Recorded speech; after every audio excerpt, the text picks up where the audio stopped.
Deuxième partie de ce chapitre, triangles semblables. On parlera de deux triangles semblables lorsque l'on pourra passer d'un triangle à un autre en effectuant soit une réduction, soit un agrandissement. Et comme les agrandissements et les réductions conservent les angles, des triangles semblables seront en fait des triangles qui ont leurs angles 2 à 2 de même mesure. Donc dans ce schéma, ces deux angles-là ont la même mesure, ceux-ci aussi, et donc le troisième, forcément, ils ont aussi la même mesure. Définition, on appelle triangles semblables des triangles qui ont leurs angles 2 à 2 égaux.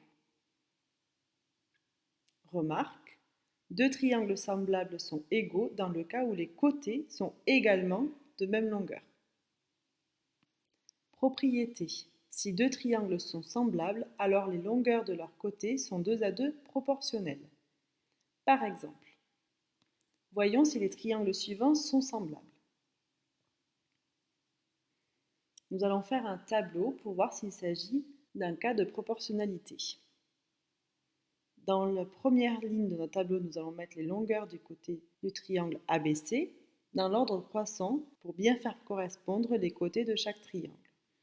Donc le plus petit côté c'est 4,4, donc c'est le côté AB. Ensuite nous avons le côté AC 8,2 cm et enfin le côté BC 10 cm. Dans la deuxième ligne, nous allons mettre les longueurs des côtés du triangle DEF, toujours dans l'ordre croissant.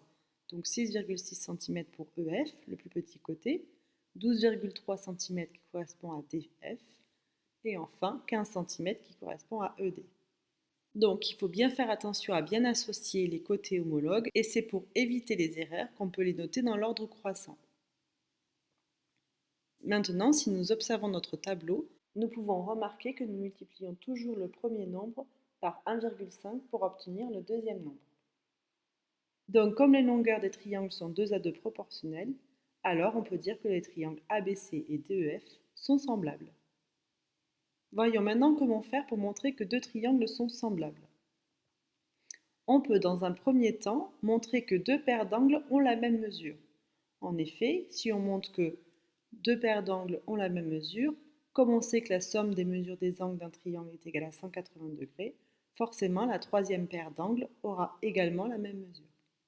Ensuite, nous pouvons montrer que les longueurs des trois côtés sont 2 à 2 proportionnelles. Donc, comme avec le tableau de proportionnalité que l'on a fait juste avant. Et enfin, on peut montrer qu'un angle de même mesure est compris entre deux côtés proportionnels.